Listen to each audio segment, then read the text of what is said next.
Good morning, good afternoon, good evening, and good night, ladies and gentlemen, and all in between, and welcome to part 19 of the Noble Path for the Life and Suffering of Sir Brante. If you've been following along with my priest playthrough, which is just a little bit ahead of this campaign, you'll see that you need to have precision in your decision making in this game to get the endings you want, and currently we are just about to become future prefect. But that's borderline. One wrong decision and we could fall back to staying a judge, and the fight for justice, however, is awful. So if I was playing this game again, and I may do it on a stream in the future and blaze through it, I would just commit to one path, being a corrupt careerist or being a honest equalitarian, but trying to do both doesn't work out very well. But anyway, we're speeding through and we're close to the last few events of this chapter. So without further ado, it's the year 1144. This is chapter 4, Justice for All. As you approach the steps of the prefecture today, a line of Legion soldiers wearing red cloaks bar your path. They are the personal guard of the provincial overseer. Has Gaius Tempest graced you with his august presence? You enter only after presenting your judge's signet to the guards. The common room of the prefecture is remarkably quiet and deserted. All petitioners have been chased away. The judges and gendarmes do not dare to leave their offices. The Emperor's own brother has arrived completely unexpectedly. The guards standing watch say you are expected at the prefect's office. You are escorted upstairs. Elborn is visibly anxious. The honoured guest is there, reclining in the prefect's comfortable chair, his crimson fur-trimmed cloak cast over its back, is Overseer Gaius Tempest himself. You bow deeply to the Overseer. He acknowledges your presence with a quick nod and turns back to Elborn. Well, Elborn, I am positively incensed to see what has become of the city under your care. I put you in this seat to instill order under imperial law, but you have given the commoners too many freedoms, and now they are revolting against their lot and the Emperor's rule, plotting, forming secret societies, and now an explosion in Anizot, an attempt on the magistrate's life. Everyone in the city is talking about some group called the Last Straw. This is unthinkable. Elborn accepts the blame without any sign of emotion, but you notice the muscles twitch behind the wrinkles of his face. I have ordered the secret chancellery to deal with this Last Straw, but their leader, a low-born woman named Sophia, is still at large. Last night I ordered a Legion squad to set a trap for this Sophia. We almost had her, but then an Arknian appeared and attacked the soldiers. Elborn glances at you, confused, an unspoken question in his eyes. Did you hear that, Brante? An Arknian defending a low-born woman? But how? Indeed, Prefect. One Anthony Fess, a young Arknian of little note. It seems he now values low-born insurgents more than his high birth, his honour, and his loyalty to the imperial dynasty. Baron El Ferro of the Secret Chancellery has been tracking him for quite some time. The young man began mingling with revolutionary rabble and has since lost his mind. Now he swings his sword about in defence of the rights of the common folk. Let us leave the insurgents to the Secret Chancellery, that is their duty. What concerns me, however, is Anthony Fez. My legionaries were nipping at the insurgents' heels, and then this Arknian appeared and murdered 5 soldiers. Those poor souls were utterly flummoxed, unsure whether to fight back or humbly accept their death at the hands of an Arknian. The mind boggles, Your Eminence. An Arknian has broken the law for the sake of the common estate. Might I assume Your Eminence has a plan for this Fez? Would that I had even a semblance of a plan. What a sordid predicament. Anthony Fez is a traitor who has committed a great offence against the crown. Yet he is an Arknian. I shudder to think what might happen were he to be prosecuted to the fullest extent of the law. This has never happened in all of the province's history. The Arknian dynasties will not tolerate it, and Archduke Melanindas will be swift to take advantage of the situation and undermine my authority in the province. Your Eminence, the law of the Empire is the same for all its subjects. Perhaps it would be better to have its power demonstrated once and for all. Sir Fez challenged more than the soldiers of the Legion. He challenged the rule of the Emperor himself. Elborn, what did I just tell you? Prosecuting an Arknian would represent an even greater threat to my authority. Find another way. This Fez is young and hot-tempered, so push him into break point in the courtroom.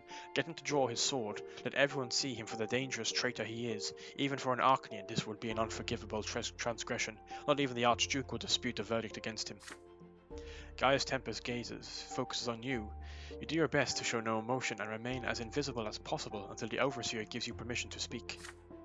Judge Brante, you are here for a reason. You will handle the prosecution. I'd rather have the prefect deal with this mess of a case himself, but he is too powerful to risk it if it fails. Rest assured, many nobles and Arknians will demand you set him free no matter how much evidence you have against him.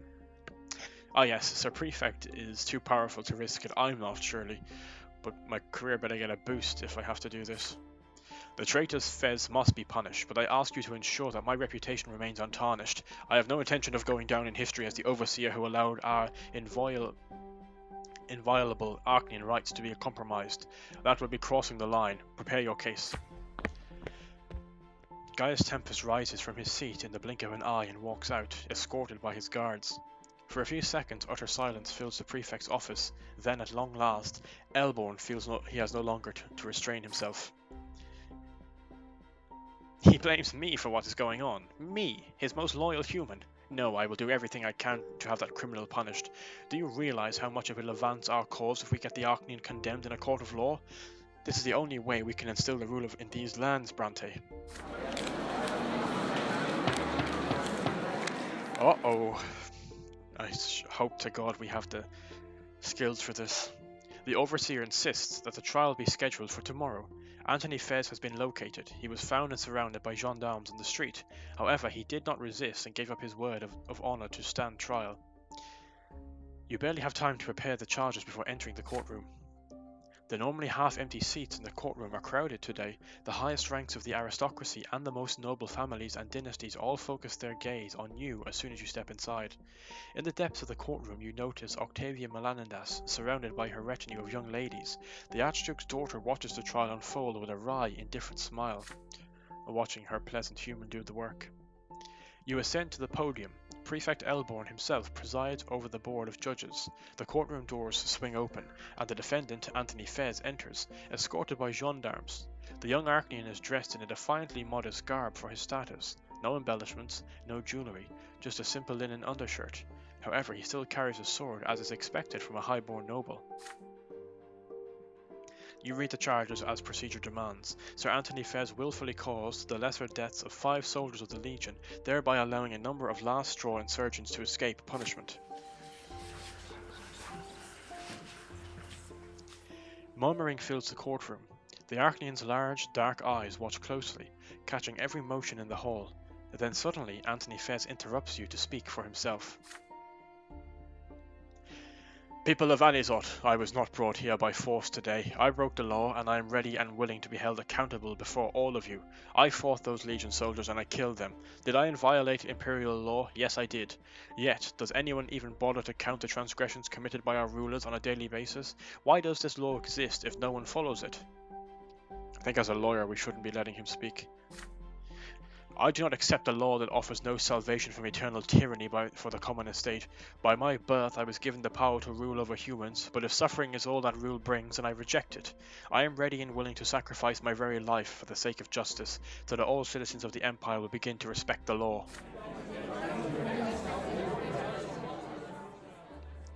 The young Arknian's words, loud and desperately audacious, sparked turmoil in the courtroom. The stunned board of judges is at a loss for words, the gendarmes freeze in confusion.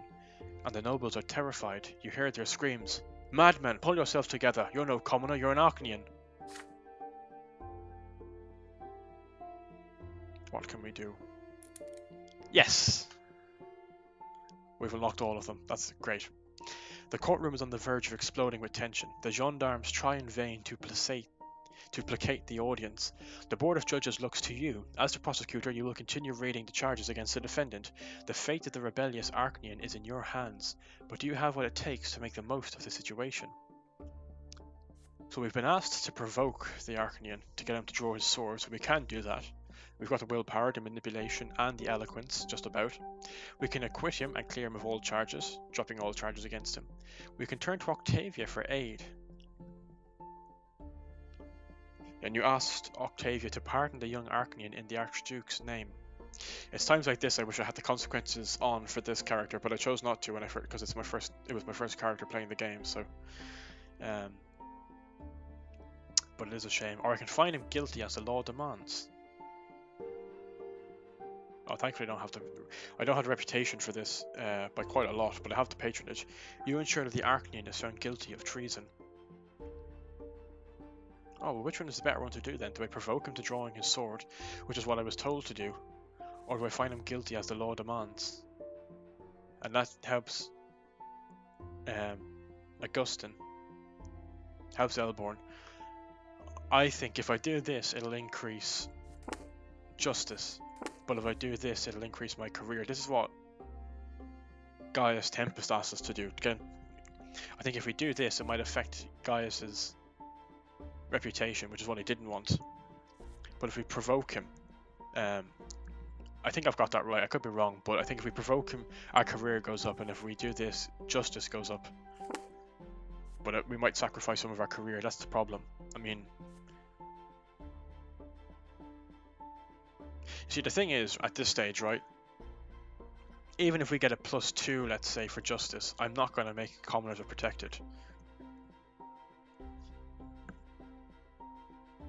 You know, it's still going to stay a fight for justice. So I wonder if it's worth sacrificing that and not going for future prefect. I mean, this might give us reputation as well, which is good. Patron of the powerful. What is that? I don't remember getting that. You earn the favour of some very powerful. That was Archduke Melanandas, I think.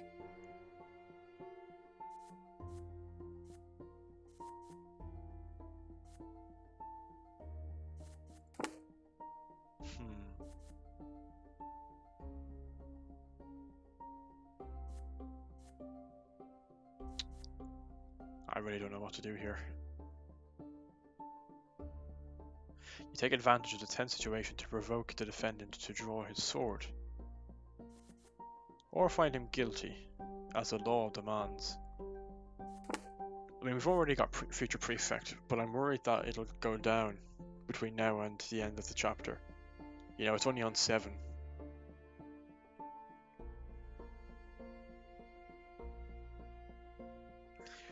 But I also don't want to be known as the tyranny of the nobles.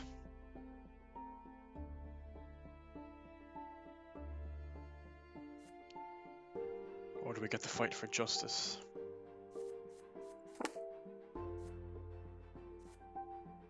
God, everything in this family is really rubbish. Unity is gone, reputation is gone, wealth is okay. Quarrels and feuds.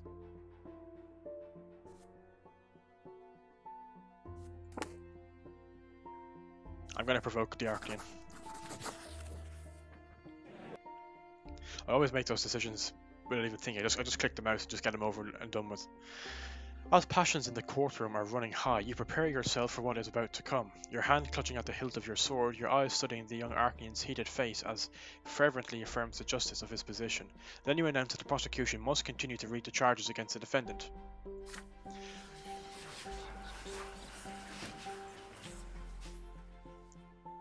The courtroom grows quiet and you continue your opening remarks. Sir Anthony Fez has publicly declared that he does not accept imperial law. Does this mean that Sir Fez is willing to take any life in this courtroom for the sake of his cause, just as he took those of the 5 Legion soldiers? I have as much faith in the law as you do, Your Honour, but I would never kill anyone without cause. I fight for the common people. Slowly you approach the defendant, your hand ready on the hilt of the sword. Then it seems Sir Fez is not truly willing to go all the way for his cause. Is he not ready to prove in public to everyone without fear that the law must not be obeyed? He's going to kill me, isn't he? Shit, he's going to kill me. He'll draw his sword and kill me, and that'll prove he's a madman. You do not speak those last... How many lives have I got left? Shit. I die one more time, I've got a true death. Uh-oh. Then it seems Sir Fez is not truly willing to go all the way for his cause. Is he not ready to prove in public to everyone without fear that the law must not be obeyed? You do not speak those last few words, you scream them in the Arknian's face. No, you continue, you are more than a traitor, Sir Fez, you are a coward and a liar. A grimace of pure hatred contorts the young Arknian's face. He draws his sword and attacks you in an instant. Everyone in the courtroom freezes in terror. How dare you call me a liar? I'm not afraid of you, nor of the Legion, nor of the Emperor himself.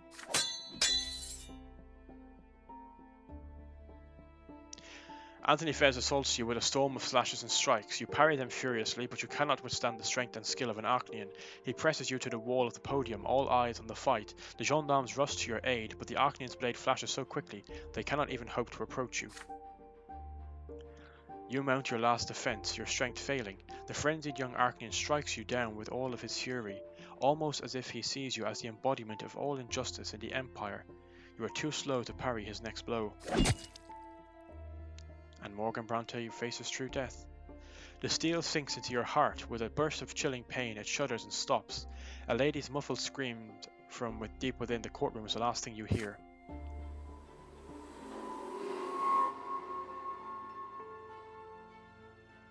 Or this is not true death, it's my third death. You are surrounded by an immense grey void. There is nothing but shadows around you, the spectres of your decision, the sprawl of your personal will. You see before you all your victories and defeats, all your errors and hopes. Another shadow comes to life by your side. As you gaze at these elusive moving silhouettes, you recognize your last action. This is the death you chose to face, knowing what fate was to befall you. This is the decision you made. The shadow keeps spinning and dancing around you, the footprints of every step you have taken since the day you were born. A colossal figure looms over them all, your future true death. You can no longer deny its imminence. It has always been there waiting for you. Now you are only one step away from it, but you will take this step yourself. Okay, it isn't my final death, it's my third death. But, you know, the opportunities for dying in the noble path seem a lot more than in the inquisitor path. You know, we've only got one death left and a rebellion to come. The familiar gigantic figures of the twin gods appear from the void to meet you. They effortlessly lift your tiny soul and hold it in their hands. You've always been in the twin gods' hands. Their will created you. The elder did not grant you his love, he forced it into you. The younger shaped you according to his law without giving you a choice. An enormous whirlwind arises in the void. The twin gods release you into it, and the torment of an unfathomable will whisks you away. You are merely a minuscule particle of this universal tide. This will is the sole determiner of all events, past, present, and future. Your puny actions and choices are nothing in the face of the force this torrent harbors. You whirl in the cosmic vortex of the twin gods' will until it casts you out. You careen back down to your earthly life. It is only now you regain your ability to act. You see all the wills of the universe intertwined in a perpetual struggle against one another. Which will you follow? The will of the younger. You follow the will of the god who imposed his law upon the world.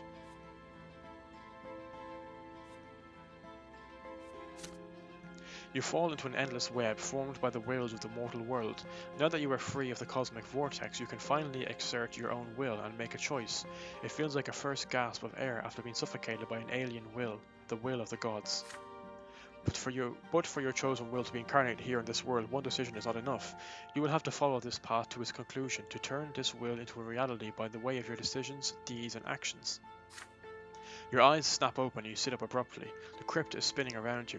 The stagnant stench chokes you. You got out. You succeeded in preserving yourself against the whirlwind that was tearing you asunder. The will of the twin gods has commanded you to continue your existence. You feel the urge to fall flat on your back and cackle madly.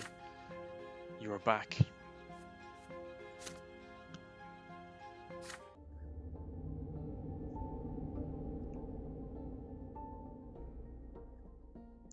You return to life upon the slab of stone set in the center of your family crypt, naked, blank, reborn. A massive silhouette in a heavy cloak leans over you. It takes you some time to recognize your own father. At last you have returned, son. You had him found guilty, but at the cost of your own life. We prepared for this? I do not know, but your sacrifice was not in vain. The Arknian Anthony Fez has been exiled to the Northern Isles. His entire family estate will go to the Overseer. After the assault in the courtroom, no Arknian could say a word against him. He was convicted of treason and conspiracy against the crown. Needless to say, this is a singular occasion for our province. Gaius Tempest is pleased with the way you resolved the trial against the Arknian insurgent. You have received a letter expressing his gratitude. Your career is sure to soar. Our family is favoured by the Overseer. Now you must use that favour wisely before it is gone. Well, just think of the sheer scale of the situation you've gotten yourself involved in. The Arknian sentence is the talk of Anizot. Everyone saw that their law has power even over the higher race, though the common folk still bemoan the fate of the only Arknian defiant enough to fight for their cause. Oh nice, so we got 5 for justice as well actually. And I'm on 9 future prefect. I don't want to be tyranny of the nobles though, so that worked out quite well. I think it might have been the other way if I had chosen to do it by the law, and actually knowing how it all turned out, if that is the case, I would have got 2 justice and 1 career. I would have gone with that and saved a life, but you live and learn with this game. As you walk up the stairs out of the crypt, you cannot help but remember the young Arknian's eyes, the way they burned with a righteous flame, the way he risked it all for the common estate. In the end, Anthony Fez was sacrificed for justice, although it was not the kind of sacrifice he had in mind. I am kind of disappointed by that. Again, I'm only speculating here. I don't know if it would have been 2 justice and 1 career, but that would have been better with no death. But anyway, willpower has gone down, manipulation has gone up, and I've died a 3rd time. Willpower being down is a problem. Friend of the people. I didn't make a deal with Remy El Varmain, and justice is equal to or above 5.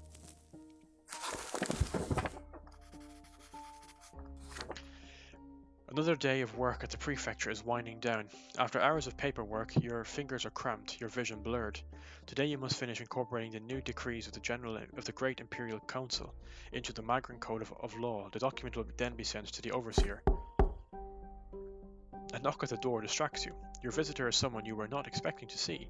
Mayor Egmont enters your office. He is the wealthiest man in Magla, the owner of the silver mines, and the leader of the wealthy commoners' party in the Lesser Quorum. He wears a high-priced frock coat made of light grey fabric. He wears no jewellery, but his coat is richly embroidered, the most luxury a commoner can ever afford. Egmont offers you a broad, sun-tanned hand. It is hard, work-weary, and eternally calloused. This is a man who has earned his fortune with the sweat of his brow. Good afternoon, Judge Brante. We met recently about that newspaper business, but today I need to discuss a different matter with you. I came to talk to you on behalf of the manufacturers of Magra. As you know, the principal source of income in the province is silver mines. Our mines provide silver for the sacramental rites conducted in temples all over the empire. But the upper vein of ore is nearly exhausted. We need to process new deposits that are lower down. This is where our trouble with the law comes into play. In order to get into the deeper layers of ore, we need gunpowder, but a decree from the Great Imperial Council has forbidden common people from using it. Back in the capital, they're afraid we'll turn that gunpowder into a weapon. But this restriction will harm not only the manufacturers and the miners, but the province as a whole. The silver trade will decline. We won't have enough money to buy grain, and soon even the nobility will be impoverished. I know that you, the judges of the prefecture, are the ones who interpret the decrees from the capital, so I implore you, Sir Brante, to come to the aid of the honest tradesmen of Magla. Pass an amendment allowing the use of gunpowder in the silver mines. You give Egmont a speculant glance and ask him why he has asked you specifically for help. I have been following your decisions for quite some time, Your Honour. They give me hope. I don't agree with you on everything, but we seem to have eye to eye on the essentials. The common estate needs to get real rights. It's the only way for our province and for the empire as a whole. Sure, Prefect Elborn has proclaimed it as much himself, but unfortunately he's a nobleman of the sword first and foremost. He's bound by the blood tide, by the power of the Overseer and the Arknians, so all his undertakings are doomed to failure. If you, Sir Brante, truly care for the people, you need some powerful allies among the lowborn. Allies like me. Do this from me, and together we'll change the fate of Magla. Am I allowed to it? I am, actually. Oh, is it locked? No, it's not. Egmont extends his hand, hope in his eyes. You take your time before answering, weighing his words carefully. I could refuse him, or I could agree, and I can agree because I didn't make the deal with Remy. I think I have to agree, precisely because I didn't make the deal with Remy, so... And also, it might bring down my career, which is fine, because we're on 9. But we're going to agree. You take his hand. Egmont gives you a strong handshake. You tell him that you share his apprehension and understand the silver is crucial to the province. You promise to amend the law so that the restrictions do not apply to silver mines. Thank you, Morgan Brante. Nobles who care about the needs of the common folk are few and far between. This is what nobility really means. I share your belief that only a union of the estates will lead to the empire to order and prosperity. You can count on my support. Silver is the lifeblood of Magla. Today you've not only saved us from all ruin, you've also made every Maglan a little bit richer, yourself included. I'll make sure the Brantes get a share of the profits. We've got a +1 with him, and we've made a deal with him. And I promise you, Brante, this gunpowder will shatter those ancient rock formations and reveal their hidden treasures to us all. Wealth of Magret plus 2 to 6, which is nice. I don't think we'll get to affluent, but that's not a bad start. And plus 2 justice, which is great, so we got commerce protected. And wealth for our own family. So that actually worked out quite well. Egwin made a deal with you. You're helping him to legitimize the use of gunpowder in the mine.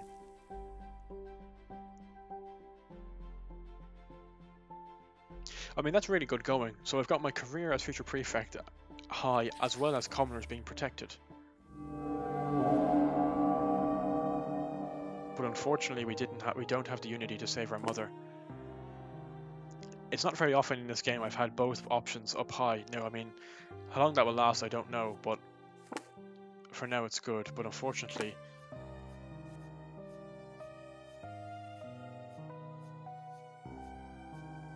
yeah, I don't have the unity or the willpower to help Mom recover. I mean, my unity is actually really bad. It's 3, far, far away from it. So unfortunately, our mother is on her deathbed, which is only going to bring down the unity even more. I think actually it's a -2, so we could be falling down to the family falling apart. Deafening silence fills your home. You are standing by Mother's bedside. So are Father, Gloria, and Nathan. For an entire day, Mother has been feverish, barely conscious. Gloria never leaves her side, not even for a minute. Nathan has even stopped drinking so he can offer your sister his awkward help. Mother's health deteriorated greatly over the past year, and the fighting in the family home has dealt a great blow to her. She has been bedridden for a month. You have been to every doctor and folk healer, but no one can help her. They all tell you the same thing. Lady Lydia's life is in the hands of the twins now. If she passes away, she will not come back. And so you wait by Mother's bed in sorrow, hoping that she will regain consciousness. There is a long silence that no one has the courage to break. Then at last you hear Nathan's meek voice. Mother, it's me, Nathan. Can you hear me? Mother suddenly rises on her elbows. She looks around, her eyes unseeing, beads of sweat forming on her pale forehead. My son, where are you? Nathan takes Mother by his thin, emaciated hand. She leans closer to look at him, struggling to recognize his face. Stefan, we were playing with your younger brothers in the garden. You must be all dirty. Come here. You may not be my own son, but I care for you as though you were my own. Oh, what a nice, happy family we have. A blessing from the twins. Nathan is unsure what to do or say. Father strokes his wife's hair. His eyes are 2 orbs of searing, indescribable pain. You're a little confused, Lydia. This is Nathan. Oh, and the children are all grown up now, remember? Mother's eyes were bright and alive just now, but the next moment they grow dim again. Her head falls weakly back onto the pillow. You're right, my husband. The children grew up, but I was never able to teach them how to live in peace with each other. I let you down, Robert. You made a mistake when you took me into your home. You saved my daughter and me from a life of poverty, and how did I repay you? Gloria cannot take it anymore. What are you saying, Mother? Don't dare blame yourself. You did your best. You did all you could. Father looks away, unable to hold back the deluge of tears. Mother's voice, so faint now, calls out to you. And Morgan? Where is he? With great care you move closer to Mother. You answer her quietly. You are here, right by her side. Morgan, I'm so happy to know you are here. I always knew greatness awaited you, ever since you were a little boy. What a shame I won't be there to see it. I couldn't save the Brante family. I will face my punishment at my final judgment. But don't worry, my dears, I am ready to stand before the twins.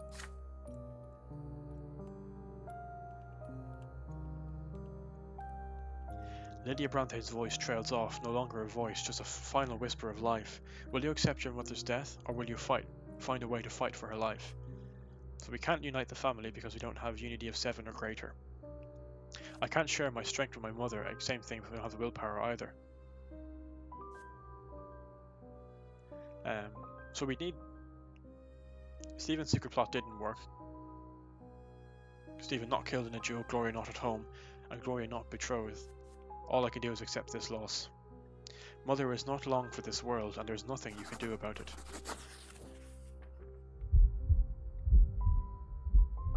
Your heart aches and grows numb as you realize the inevitable.